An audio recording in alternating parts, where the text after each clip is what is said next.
Hello, everyone. Welcome to Rhodes and Carter Do the JOB. It's Wednesday, and it's event slash show slash, whatever the fuck it is day. We're in Mid-South today, Bill Watts' territory, 1985 for Wrestlefest. Don't know a lot about this other than the fact that it was like a annual summer county fair kind of thing that they had in Tulsa, Oklahoma. And it was a pretty fucking stacked lineup, to be fair, wasn't it? It was, yeah. Very, very stacked. They must have paid pretty well to get Ric Flair in for, the NWA title match. But let's have a butchers. What are we on? 8 matches all in. Yeah. Outdoors. I think it was like the Raceway or some sort of like car racing track or something where it was held. Right. But it looked pretty busy though. It looked quite full. It's fucking round. Really, yeah, and they were on the for the most part they were red hot for it as well, weren't they? They were, yeah. So they were clearly Mid-South fans, but I suppose if you were in that area, you could not be a Mid-South fan because it was fucking massive, wasn't it? It was, yeah. But a lot of the matches on YouTube had no commentary. One had commentary from Jim Ross. That's because it was used on Mid-South TV to promote the following year's show that was at that place. And then Flair and Dusty match had Japanese commentary because they filmed it for a Japanese videotape that they brought out. Yeah, I thought that's than that. We'll get to that in a bit. So first off was Mark Ragin or Ragin, Ragin. Yeah. Versus Alperez, very young-looking Alperez, not the same Alperez that we'd see in World Class and WWF. It is the same Alperez, but I mean, it did look the same. Very mat-based, this, wasn't it? It was very mat-based, yeah. Not really my cup of tea, this, to be fair. Sorry. Not really my cup of tea, this match. I mean, they're very good at what they do. Don't get me wrong, but it wasn't my thing. It wasn't, it wasn't my ideal opener. No, I was a bit. Well, I was very disappointed with it. To be fair, like some points of it, I actually wrote it was dull as fuck. To be honest, it was like, I know it kind of sounds crazy, but like, I like mat wrestling because obviously it's a part of wrestling, but sometimes I feel for an opener you can like do too much. You know what I mean? Because it was literally, it was just fucking, it was like an Olympic, like what you see at the Olympics, pretty apart from the fucking finish. It was generally just mat wrestling. I really like the finish though. The finish was really nice. We like the little leap and then the fucking German thingy. That was nice. Yeah, like the only real things I've written is at one point it looked like the Adult Twister finals because they were like fucking stretched to fuck, both of them. At the 5-minute call, that's when it picked up because the match was like 6 minutes long.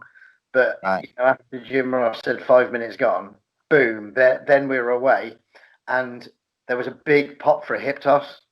It was like they were fucking begging for something to happen. I mean, that might be the psychology of it, like bore them for a bit and then fucking make them want a hip toss.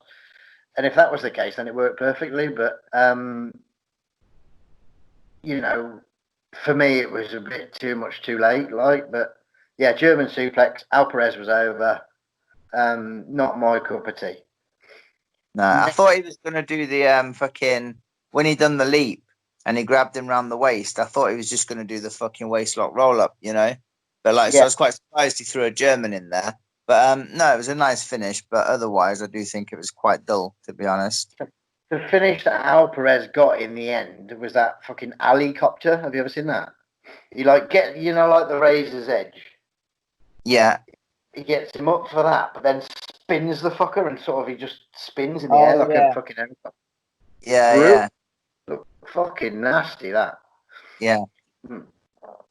Next up was One Man Gang versus Wendell Cooley. We spoke about Wendell Cooley on a show, I think, when we did the State Patrol because he was in a tag there. And the One Man Gang, we all know One Man Gang from Hakeem fame. Wendell Cooley gets put over like fuck on Jim Ross's intro, like he was the second coming of fucking Jesus. Lawler's cousin Carl Ferg is the ref, and Jim Ross is commentating on this one, plugging the upcoming next event kind of thing, like which was at this place, 1986 version. But he didn't mention who was on it or anything like that. So they clearly did two of them. Big man, small man. This wasn't it? Just simple as that. Yeah. One man gang had broom on his tights. Did you notice that from his Crusher Broomfield days? Yeah, I did notice that. Yeah, I was trying to think what it meant actually, but yeah. Like, it took me a while to work out because I thought, does he come to the ring with a broom? Is that his thing or fucking what? But yeah, it's Crusher Broomfield, isn't it? Yeah. What else did I notice? At one point, Wendell Cooley tries to monkey flip one man gang. I mean, that's not going to go well, Wendell, mate. What are you thinking of? Yeah. And the splash finish. Yeah. Weren't a lot to this one, to be fair, but it is what it is, isn't it? Yeah, I thought it was a little sloppy here and there. I thought it was okay. It was pretty much a squash, really, weren't it? Like fucking. Yeah. But I did notice one thing that always makes me laugh when a small guy whips a fucking huge guy, and there's no reversal. I always think that's a bit silly. Like you gotta, he's like fucking fraction of the size of one man gang, whipping him across there like he's fucking. Especially when they're doing it all the way across the ring. I was talking about this to Mad Dog at the weekend. Like, I approve of it if they go in from the middle of the ring. Like, the same, when someone's in a headlock and they push him off. Yeah. Like, if a big man's got you in a headlock, you're not going to bring them all the way to the other side of the ropes to go all the way back there, because that's twice as much work, isn't it? When if you can get out the headlock, push them off that little bit, and you might be able to do it, from a shoot point of view. Like, I overthink everything, but I just think of everything from like a shoot point of view. Yeah. Number 3 was Brickhouse Brown. Yeah. Versus John Nord, who here was known as the Barbarian, just the Barbarian, not Nord the Barbarian or anything, just the Barbarian. We'll talk more about him on Friday because he's your pick for Wrestler of the Week. This is the best one so far, and it's still pretty shabby. Yeah, I thought this was the best out of the first 3. There's a couple of things in this match that actually kind of made me laugh. I don't know if you noticed it, and I don't know if it actually happened, and my fucking ears are playing tricks on me. But there's like a little shine at the start from Brickhouse Brown, and then he'll gonna say what Nord shouts to him. Yeah. I don't think we should say it, but I don't think he did say it because I thought exactly the same thing, but I don't think he did. I think he said something else. I think he said something else. A loser. He called him. I think that's what it sounded like to me, though. Like a fucking loser is what it sounded like. But I don't know. No, it sounded like far stronger to me, to be fair. All right. Okay. Well, my ears, it was "Come on, you fucking loser." That's what it sounded like to me. But it could have been anything. It could have been worse, or it might not even have been anything like that. But that's what it sounded like. I thought it was worse. Yeah, I thought it was like, probably the thing that will get us taken off YouTube. But I don't think he'd have fucking said that. Surely. I don't know. But it's John Nord. What are you gonna do? Are you gonna go fight him? I mean, Brickhouse was pretty fucking hard, but you're gonna fight John Nord? No, probably not. To be fair. This I thought position of the match on the show was a little bit off. I don't think it should have been here directly after Wendell Cooley and One Man Gang because it's another big man, little man. Right, yeah. You know what I mean? Like, I'm not fucking knocking Bill Watts' booking or whoever was booking at the time, whether it was fucking, I don't know, Johnny Mantel or book Robley or fucking Bill Dundee or whoever it happened to have been at the time. I don't know, but he always had good bookers, so I'm not fucking knocking them. But to me, it was similar to the last in a big man, small man style. You know, you had your mat wrestling, then your big man, small man. We could have done with a couple of quicker men at this point, or Maybe the the tag tag. at this point. Yeah. Yeah, put the tag next. Yeah, Yeah. but you know, that's me fucking nitpicking, really, isn't it? Nord looks a little clumsy, but once he gets into the heat, he kind of settles down a bit and it becomes better. But I think Nord's allowed to be clumsy because that's kind of his gimmick. Yeah. Yeah. How long had he been around at this point? No, do you know? I don't know. I don't know. I haven't looked into him as far as when he started in that. I guess I it'd have will been do. fairly new. Oh, because it's 85, so yeah, he can't be around too long, can he? Couldn't have been around too long. Now, the finish, I'm still not sure what the fuck it was. Right, yeah. What with the full Nelson? Was that what it was? I think so, yeah. Because Nord had his back to the camera, didn't he, for the bulk of the finish? So I don't know whether Yeah. it was a knockout or a submission or what, but it I just kind of thought it, ended. I thought it was a full Nelson, and I think his arm dropped, didn't it, 3 times or something. I There think we that's go. what it was. You must have been But, paying way more attention than me because I didn't get that at all. there was a point in the match as well. I don't know if you can remember where fucking Nord like clearly calls like duck the elbow. Did you hear it? And then like Really? I heard duck the elbow, but then like he fucking took his ear right off with a clothesline. So like literally like I don't know if he told him about the fucking clothesline, but I know he told him to duck the elbow and he ducked it and then fucking boom off with his fucking head. Um, but I think as well, not long after that, I think you could kind of tell it wasn't very crisp, and I think they were just calling shit there and then. I think it had that vibe to it, like which I I've always guess, been a fan of Brick. I've always been a fan of Brickhouse. You know, he's you know he was always consistently good. mm, But Nord I just felt was maybe a bit green. Maybe that's why he was put on with somebody as crisp as Brickhouse could be. yeah, because I remember watching the old fucking Mid South. I think it's the Mid South DVD that the WWE released, and I think there's some stuff with Barbarian on then. And this is the Barbarian. That's the first time I'd ever fucking seen him. I didn't know that he was even then. Looking at him then, I didn't know it was John Nord because he looks fuck all like the Berserker. Yeah, So yeah. I didn't know that. So I googled him because the only Barbarian I know of is obviously the Barbarian. Yeah. So I knew it wasn't him. So I fucking googled him, seeing who was it. That's the first time I ever seen him as that guy, and he looks quite new and green on like that DVD as well. So I think it was probably his first couple of years anyway. When you're that big and look as much like Bruiser Brody as you can be for half the price, then you fucking set for life, aren't you? Yeah, Brody helped break him in, didn't he? From what I'm hearing. Okay. Because I noticed when I was looking up for matches for Friday, there's a fair few when he's either tagging with Brody or against Brody. So they were clearly sort of close. Can't see Brody going on with anyone he don't like.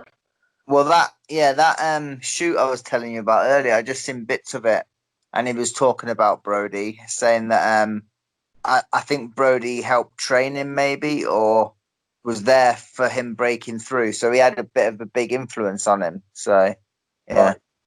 It shows as well, doesn't it? Because they're very similar. Like the yeah, Berserker was very bruisable. yeah, So yeah, it showed. Number 4, in my opinion, best match on the show. You can't fault this in any way, in my opinion. The Fantastics, Bobby Fulton and Tommy Rogers versus Eddie Gilbert and Golden Boy, Jerry Gray. 4 fabulous wrestlers. I really, really like this in every way possible. yeah, yeah. I've said it's a cracking match here. That's how I finished my notes on it. Fantastics were fucking over as fuck though, weren't they? They were so over, like Most fucking. over so far, and potentially the most over on the show, even against fucking, heat wise over fucking Bill Watts and Jim Duggan later on. Mm. As soon as their music hits, the fucking place blows, doesn't it? Like it literally fucking, it's rocking. I've put that Bobby Fulton loves the ladies because he goes around, he literally kisses every fucking female in the building, and there's got to be 30,000. So that takes some time. Yeah. There's a radio DJ with the Fantastics in there. He looks like fucking Borat. Right. I've not really written a lot about the match itself because it was just brilliant, and it's on YouTube on its own as well. Jerry Gray and Eddie Gilbert versus the Fantastics, so you can watch just that match. But I've put there's a lot of hair dye in this one because fucking Jerry Gray, Eddie Gilbert, and Bobby Fulton all with a blonde eye. Must be cheaper in bulk. I don't know what they're shouting at Gray at one point, but fuck me, it's over. And I've just written, the last thing I've written is just a beautiful match. Yeah. No, very good. I like the fucking the no tag spots, when they're pretending to tag when they're not. And it's like it's a heel spot, really, isn't it? I always do it as a heel, like, with my partner and that. And fucking it gets the crowd fucking hating you as a heel, like, and goes the opposite way here. They've just as over for baby faces as well. Yeah. I've written in massive letters, not one of the people on this crew would have moaned about the ropes being loose. No. Because they were baggy as fuck, but not one of them would have moaned like the fucking idiots do now because they're pros and they make do with what they've got. Yeah, exactly. The finish is a sunset flip, simple as that. Best match on the show in my opinion. Brackets 7 stars. Yeah. 7-star Mouser. Match 5, Jake the Snake, Ted DiBiase. Ted's the heel. The beardless Ted DiBiase. Jake in his red baggies. It's hard to imagine that, like 5 years later, this is on WrestleMania 6 in front of 60-odd thousand people.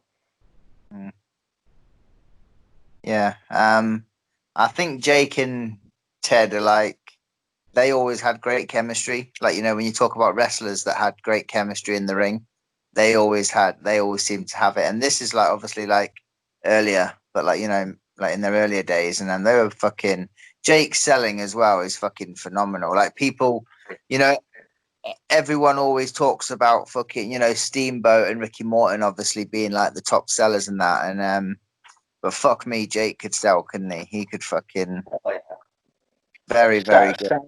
Little and get it over like fuck. Ted had the glove on. Crowd were hot as fuck again, like literally Fantastics like heat in this.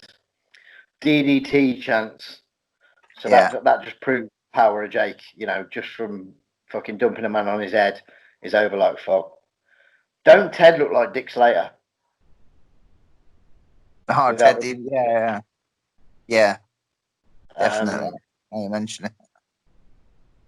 I've written Jake looks so intense. Like when he fires up and he's fucking and he's angry. You believe he's gonna fucking he could kill someone.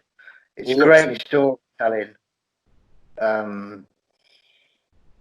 I think the finish is a little bit confusing. Yeah, I did as well. There was a fire up from Jake. Yeah. Sleep over, referee dies. He loads the glove. Ted loads the glove, but he doesn't get to use it. There's a DDT and a pin from Jake. The ref finds the gimmick and swaps the decision because he believes Jake's used this gimmick, right? Yeah. But he doesn't actually swap the decision in the end, does he? That was what I was ready for. See, That was because it looked that like, was the confusion, like because he found it, but then he just so the yeah, outcome was Jake won, didn't he? And it was yeah. just, but there was no reverse decision. No, I thought, in my opinion, if Ted would have had the decision swapped and Ted gone over, that would have been fucking hellacious heel heat, especially after the babyface heat that the Fantastics just had from winning there. You know what I mean? Yes, yeah. So like, I don't. The thing that confused me is there was no point for the gimmick if like Yeah. because Jake, went over with the DDT. What was the whole point of actually having that like gimmick? He found the gimmick and he was like, "Oh, you use this," and he went, "No," and he went, "Oh, right." Yeah, Like, it was a bit. Yeah, it was a bit daft, wasn't it? Like, yeah, surely the whole but point of it was to fucking screw him out of the win. Like, you'd have thought so, whether it was a referee fuck up or what, but the finish was the letdown of the match. Otherwise, what would have been a fabulous match, like a real yeah, intense, real top stuff. fucking, hardcore looking shit going on. 6, Dutch Mantel and Butch Reed. Butch Reed, the face. It always seems odd seeing Butch Reed as a face, in my opinion. Yeah, But Reed comes with a chair because Dutchy's got his whip, so it's like fucking, equals, and then it. This is a typical good against bad. Fucking, it's good shit. This one, I really enjoyed this I one. think I think fucking Butch Reed though is fucking over. Like Mid South crowd is over as fuck, isn't he? Like as a Oh, face, like definitely. real over. Like I thought this match was great too, but like the only Yeah. thing that they had the fucking same ref bump as the match before, didn't they? Mm, exactly. And there's 2 things in this one and the next one that were the same as well. But that's me nitpicking. But this is probably my second favourite of the show, against the tag being the first, and then this one. The finish, fucking big fuck off clothesline from Butch, but then he gets Dutch up, gorilla presses him. That's it, job done. Butch is over. Won a very long one, but it was good shit. I enjoyed it. Dutch was so good as well, wasn't he? Like Dutch was really, Oh really yeah, good. Fucking, he knew exactly where to be, yeah, he and was out of himself, and he was brilliant. proper ring general, wasn't he? He knew his shit. Number 7, with Japanese commentary, NWA champion Ric Flair versus Dusty Rhodes. This was a proper old school, very believable world championship match, I thought. Yeah. I didn't write too much for this one, to be honest. And wrote a couple of lines, but I think Flair and Dusty, you kind of know what to expect, don't you, when they go out like and do it. Like it's, I mean, I don't put it down as like up there with their greatest, but it was far from fucking shabby. Like it was just you're not going to get a poor match from them because it's No, Flair and no, Dusty. sorry. I So found it.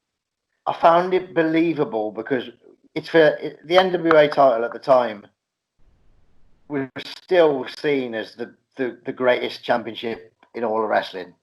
It was on the way out. Don't get me wrong, but it was still right up there. Yeah, and it was like a legit championship match. You believe like they actually wanted that fucking belt, regardless. You know what I mean? Like they should do. There was respect shown at the start, and there was no real. It wasn't really Ric Flair heel, was it? Straight off, it was no, sort of edgy against somebody that is the lead contender, and Dusty wasn't all hand jiving right from the start because he has respect for the champion. He's got to focus on what he's fucking doing, because he's against the best in the world. I was drawn into it, and for somebody as charismatic as these two were to do a match as believable as this was, I think it's a real fucking a show of their talent. yeah, Again, a bit of a fucked up finish though. yeah. It was the fucking. Was he going for like the fucking power bomb or whatever, and he got thrown over the top. That was a finish, wasn't it, or something? He was Yeah. power driver. The That, ref yeah. went into the ref first, didn't he? Yeah, another ref bump. That's the fucking Yeah. third one. Oh, the thing that happened in the Butch Reed Dutch match and this was Dusty tried to fucking gorilla press Flair. Right. Yeah, that was the thing that was the same. And then Flair throws Dusty over the top for a DQ, I thought, but clearly not. Then shit goes down and there's a suplex, and then the referee calls it off. Flair's over because he DQs Dusty. Now, did he DQ Dusty because he sent Flair into the ref? I'm not sure, to be honest. That's Yeah. the only possible option, I think. Because it wasn't Dusty that threw Flair over the top, was it? It was the other way around.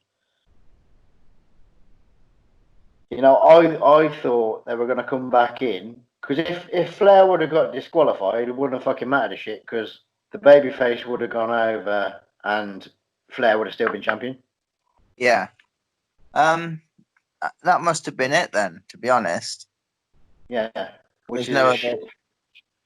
Another shit. Who's fucking booking? I'm going to look into who's booking this shit. It's fucking You know what I mean? before Like, Russo's who's time, isn't booking it? this So I don't know. Because, like, there's some right fucking... He could have booked me in 1985. I would have been 6, but I would have been there. You know what I mean? And the main event. Skandar Akbar, Kamala, and Kareem Mohammed versus Jim Dugan, Dick Murdoch, and the return of Bill Watts. If there was ever a time for Bill Watts to come out of retirement, he picked the right fucking day, didn't he? Jim and Dickie come in on a monster truck. I don't think Watts was on it. I didn't see him. He was just kind of wandering at the back, innit? he? Yeah. But this was good psychology, and fuck me, they were hot for this. You know, Akbar's got his arm bandaged, and he tries to get. I don't know who that masked man was, but he tries to get some masked man to replace him. Yeah. And then old fucking Grizzly Smith comes out and says, "No, fuck you, masked man. You've got to go. Akbar's got to be wrestling." And then it all kicks off, and it's basically just a brawl for like 8 minutes, but it's over as fuck. To be honest, this fucking... I really, really enjoyed this match. I didn't know what to expect, being, you know, like 6-man tag and everything. And I love a good 6-man. But like everything about this match, I just really, really enjoyed. It was up there with my favorites. So, like the tag was probably my favorite, but this was up there because it was literally like it was kind of the fuck. I remember watching it, just thinking it would be so much fun to be in this match. You know what I mean? Because it was all crowd. Like there was a lot of crowd fucking interaction and stuff. And they were so loud, like you say, like literally fucking so loud for the whole match. And it was an easy match. It just seemed like an easy match to be involved in. You know what I mean? It wasn't like a fucking like special fucking intricate shit. It was just a real fun, fun match to watch, to be honest. It was really good. Yeah, it was rough, and it was a brawl, and it was here, there, and everywhere. But that's how it should be, because none of them people are fucking gifted wrestlers. You know what I mean? Oh. When you've got them four, it's bound to be a fucking fight, isn't it? I don't really know that Kareem Mohammed real well. I have seen him a little bit in Florida in a tag team with somebody looked just like him. I can't remember who though, but in the same green suit, Zambui Express or something. But yeah, there was a heat on Dickie. There was a little bit of heat on Bill, and the finish, fuck me, that was over. Bill Watts slams Kamala. Easy as that. But, that was over, man. It was so fucking... Yeah, it was just such a fucking good match. Like, they were just so loud, and I think some matches, they don't need to be fucking masterpieces. You just, just going on the crowd. Like, if you just listen to how the crowd react to it. Who gives a fuck what's happening in the ring if the crowd are buzzing? It doesn't matter, does it? Like, I've been involved in matches where, like, probably are not very good matches, but the fucking crowd were loving it, and that's all that I fucking care about. You know what I mean? At the end of the day, like, if the crowd are into it, they're there, they paid the money to watch it, and they're fucking having a great time, You're right. All in all, good and bad on this show. I thought, like in my opinion, the opener wasn't my cup of tea. Bit too matty. The next two matches were pretty much the same, so that was shit booking in my opinion. A couple of the finishes were moody, like fucking right hard finishes. Like the Ted finding the gimmick thing, and Dusty and Flair's finish. Probably a Dusty finish, to be fair, wasn't it?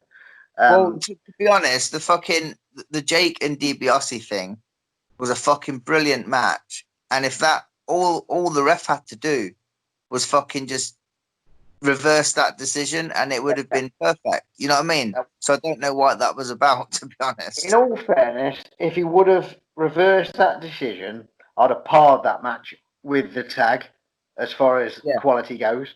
But because he didn't reverse the finish, so I'm watching the match as a whole package, then that match isn't even in the fucking equation of being the top match of the show. No. You know what I mean? For me, it's the tag, Dutches, and the 6-man is my top 3. Yeah, I reckon so as well. Like, yeah, I think so. Yeah. But that tag, I'd recommend anyone to go and find. Eddie Gilbert and Jerry Gray. I got Jerry Gray's book recently because he's not well. He's got like pretty bad cancer. So he put together a scrapbook with like his old posters and all his results and that. And I got that. It was only like a bit or something on Amazon, and that arrived the other day. It's really good. It's only a list and posters and things, but I really like posters, and it's good to see where he's been and who he's been on with, and he's literally lost to everybody in the world, so that's pretty cool. All right. But yeah, that was Wrestlefest from '85 from the Mid-South. Friday's John Nord. Yeah. Monday is back to Singles Day again, and because of timing, I'm going to tell the world what I've picked for that one. Now, originally I had a plan of who I was going to pick, but I have changed it because of what's happened this week. Like, I want to pick Mark Rocco because of him back a couple of days ago, and we've never done a British fella on here, so I don't think there's a better time to do it than now. Yeah, makes sense. So, because their matches are longer, like British matches, like with the rounds and stuff, should we just do 3? We'll do 3 Roccos a piece rather than 4 the American ones. Yeah, we'll do that. Wednesday, I know you have house guests, so I've picked a short one. So we're not right. The week after, we're going out our comfort zone, right? We're not doing old school shit. We're doing something out of our comfort zone, something I've never seen, something I doubt you've seen. Right. We'll go through that next week. That's the week after, but next week, it's only a TV episode, but it's called Pro Wrestling This Week, which 86, 87 time was on every week. It was run by Joe Pedicino, and he had matches and news from literally every promotion in the country, and Japan and Mexico and shit as well, Puerto Rico. Even WWF matches were shown on it. They agreed to be part of this nationally syndicated show. So it's only like 45 minutes long, but it's from the same day as we're doing, but from 1987, and it's got matches from like 8 different promotions on. So that'd be cool to see 8 different promotions in 40 minutes, if you know what I mean. So it'd be cool to talk about different places and different people, things. And then Friday's tag team day next week, not this one coming, next week with the Batten Twins. Proper varied week, that, isn't it? So we're doing Batten Twins on Friday. John Nord this Friday coming. Oh yeah, sorry, John Nord this Friday. Yeah. Mark Rocco Monday. Yeah. Pro Wrestling This Week from August '87. I'll send you the link for next Wednesday, weekday, and then a week on Friday for the Batten Twins. And then we're back to normal. Yeah. Proper varied week because you've got Beastie John Nord, British Mark Rocco. Literally everything's going to be on Pro Wrestling This Week, and then a proper graceful tag team like the Batten Twins. Pretty revolutionary fast, quite flying tag team, but still old school Southern style. Cool. Proper mixed bag, that. Yeah. We'll Fun. see everyone at home Friday for the Barbarian, Nord the Barbarian, John Nord, the Jurgen Lumberjack Nord, and any other name you can find that he had. We'll see you there.